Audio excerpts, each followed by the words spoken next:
ఈరోజు ఒక్కరోజు మాత్రమే మా ఇంట్లో 3 పార్టీలు జరిగినాయి. అసలు ఎందుకు జరిగినాయో ఈ వీడియోలో చెప్తారండి. ఈరోజు పొద్దున్నే మా బాబా ఫోన్ చేసి 5 మందికి మఫ్రూకా చేయమన్నాడు. చూడండి ఇదే మఫ్రూకా అంటే 5 మందికి మఫ్రూకా చేసి ప్లేట్‌లో పెట్టుకొని తీసుకెళ్ళి ఇచ్చేసినామన్నమాట. 5 మంది తిన్నారు. అలాగే అక్కడి నుంచి సాయంత్రము ఒపరాకు బయలుదేరామన్నమాట. అక్కడొచ్చేసి 3 కోళ్ళేసి చికెన్ కర్రీ అలాగే వైట్ రైస్ ఒక ప్లేట్ చేయమన్నాడు. అది కూడా చేసినాము. చూడండి ఎంత దారుణమో. చికెన్ కర్రీ వైట్ రైస్ చేసినా కానీ ఎవరే కానీ తినలేదు. పార్టీ ఉందని చెప్పేసి అందరూ బయట నుంచి వచ్చే ఫుడ్ కోసం వెయిట్ చేస్తూ ఉన్నారు. మా దగ్గర వచ్చేసి చికెను వైట్ రైస్ చేపించినాడు.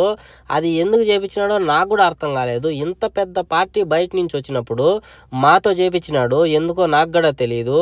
సో అది మాత్రం ఇద్దరే తిన్నారు, మిగతాదంతా బయట నుంచి వచ్చిన ఫుడ్డే తిన్నారనమాట. ఇలా పొద్దున ఒక పార్టీ, అలాగే మేము చేసిన చికెన్ పార్టీ, అలాగే బయట హోటల్ నుంచి వచ్చిన కబాబు సీక్ పార్టీ అన్నమాట.